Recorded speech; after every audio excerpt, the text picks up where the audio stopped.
नमस्कार. श्री स्वामी समर्थ. उत्कर्ष ज्योतिष चॅनलमध्ये आपल्या सगळ्यांचे स्वागत आहे.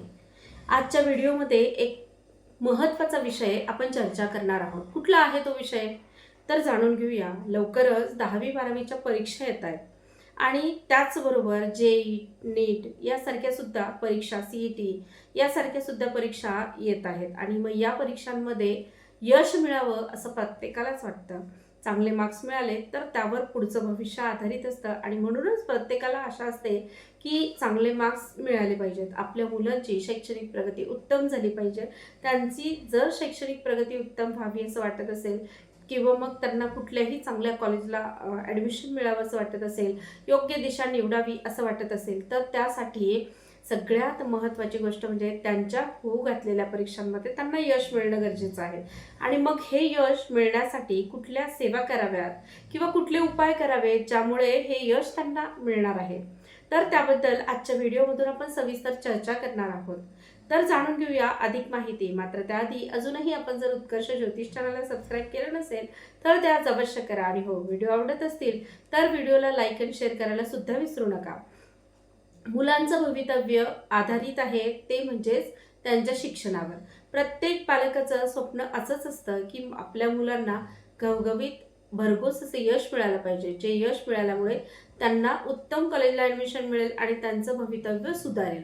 त्यासाठी प्रत्येक पालक प्रयत्नशील असतात. जसे की त्यांना विविध वेगवेगळ्या ठिकाणी क्लासेस लावले जातात किंवा त्यांचा अभ्यास वेळोवेळी घेतला जातो, त्यांच्या अभ्यासाकडे लक्ष दिलं जातं. कारण अभ्यास करणं जितकं महत्त्वाचं आहे तितकंच त्यांना त्यातून मार्क्ससुद्धा मिळणार आहेत आणि मग ह्या मार्क्सवर आधारितच त्यांचं पुढचं सगळं भवितव्य ठरणार आहे. अर्थातच प्रत्येकाची आवड वेगवेगळी, जशी प्रत्येकाची आवड वेगवेगळी आहे तसं प्रत्येकाचं निवडलेलं क्षेत्रसुद्धा वेगवेगळं असणार आहे. फक्त त्या अनुषंगाने वाटचाल होऊन आपल्याला पुढे चालून त्या मार्क्सचा उपयोग होऊन चांगल्या कॉलेजला ॲडमिशन मिळण्यासाठी त्याचा नक्कीच फायदा होऊ शकतो. मग आपल्याला परीक्षेत चांगली मार्क्स मिळावेत किंवा केलेला अभ्यास लक्षात राहावा किंवा काही मुलं बघा परीक्षा आली की घाबरतात आणि आजारी पडतात. त्यांना कुठेतरी या गोष्टींचा जो काही त्रास होतो तो त्यांच्या जन्मकुंडलीशी सुद्धा निगडीत असू शकतो. तर त्या सगळ्यावर सुद्धा उपाय आपण केले पाहिजेत असं मला वाटतं. तर त्यासाठी काही उपाय आजच्या व्हिडिओमधून आपण बघणार आहोत. तर त्यात पहिला जो उपाय आहे तो प्रामुख्याने 28 दिवस केली जाणारी सेवा आहे. तुमच्याकडे जर पाचमुखी रुद्राक्ष असेल तर त्या पाचमुखी रुद्राक्षावर औदुंबराच्या झाडाखाली बसून प्रज्ञाविवर्धन स्तोत्राचं पठण करायचं आहे. पठण करतेवेळी त्या रुद्राक्षावर अभिषेक करायचा आहे. 28 वेळा 28 दिवसापर्यंत हा अभिषेक केल्यानंतर त्या रुद्राक्षाची पूजा करायची आहे कार्तिक स्वामी समजून. आता प्रज्ञाविवर्धन स्तोत्र म्हणजे काय तर प्रज्ञा म्हणजेच बुद्धी, विवर्धन म्हणजे वाढ, बुद्धीच्या वाढीचं असलेलं स्तोत्र अर्थातच प्रज्ञाविवर्धन स्तोत्र.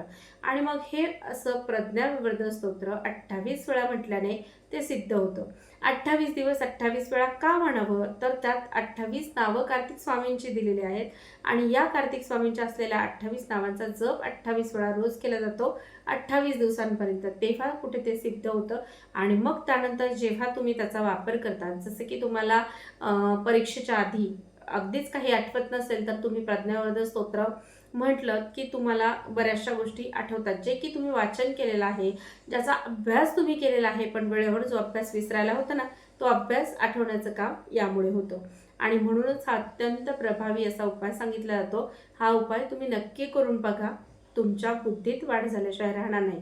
त्यानंतर पुढचा जो उपाय आहे तो उपाय म्हणजे गणपती बाप्पांना ज्या आपण दुर्वा वाहतो त्या 21 दुर्वा, पांढऱ्या रुईची 2 फुलं आणि दसऱ्याला जेव्हा आपण अडीच आपट्याची पानं वाहिली, स्वामींना देवघरात तुम्ही वाहिले असतील किंवा तुम्हाला कोणी मोठ्या व्यक्तीने दिलेले असतील तर त्यातले अडीच आपट्याची पानं घ्यायची आहेत. म्हणजेच अडीच आपट्याची पानं, 21 दुर्वा आणि 2 रुईची फुलं या तीनही वस्तू हातात घ्यायच्या आहेत. त्या वस्तूंवर गणपती स्तोत्र, गणपती अथर्वशीर्ष, प्रज्ञाविवर्धन स्तोत्र, स्वामींची एक माळ, सरस्वती मंत्र, सरस्वती स्तोत्र, रामरक्षेतला 34वा जो श्लोक आहे तो श्लोक, त्याचबरोबर मारुती स्तोत्र, रामरक्षेचे 10 श्लोक या प्रकारची सेवा करून या तीनही वस्तू अगदी तुम्ही लाल कपड्यात बांधू शकतात किंवा तुम्हाला परीक्षेला घेऊन जायला जर बंदी असेल तर या वस्तू तुम्ही एका ट्रान्सपरंट पिशवीत टाकून ठेवायच्या आहेत. या वस्तूंसोबत जर तुम्ही पांढरी गुंज घेतली तर ती वाचासिद्धीचं सुद्धा काम करते, म्हणून ती सुद्धा गुंज तुम्ही त्यात घेऊ शकतात. या चारही वस्तूंना घेतल्यानंतर आधी सांगितल्याप्रमाणे जी सेवा आहे बघा, त्या सेवेचा क्रम कसा असावा, किती वेळा सेवा करावी, हे सगळं पुढे स्क्रीनवर दिलेलं आहे. तर त्यातून तुम्ही बघून त्या पद्धतीने ती सेवा करावी. ही सेवा पूर्ण केल्यानंतर हे परीक्षेला जाताना सोबत घेऊन जावं. सोबत जेव्हा तुम्ही घेऊन जाणार आहात, जर तुम्हाला परीक्षेत अलाउ करत नसेल तर तुम्ही ट्रान्सपरंट पॅकेटमध्ये टाकून ते तुमच्या खिशात ठेवू शकतात. फक्त नेताना तुम्ही उजव्या पॉकेटमध्ये न्यावं, उजव्या बाजूच्या खिशात ते घालून न्यावं.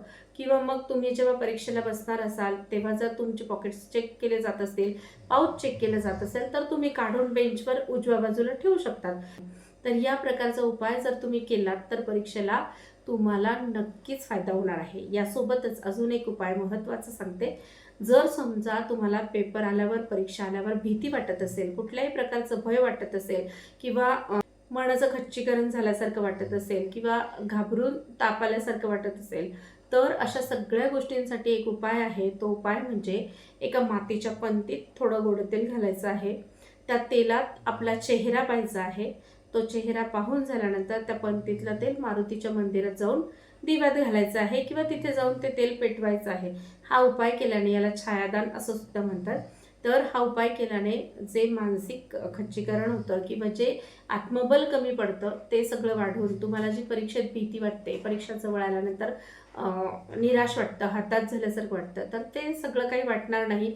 त्यातून तुम्हाला छान वाटेल आणि तुम्ही हा उपाय जर 3 शनिवारपर्यंत करत असाल तर तुमचा आत्मबल वाटण्यासही नक्कीच फायदा होईल.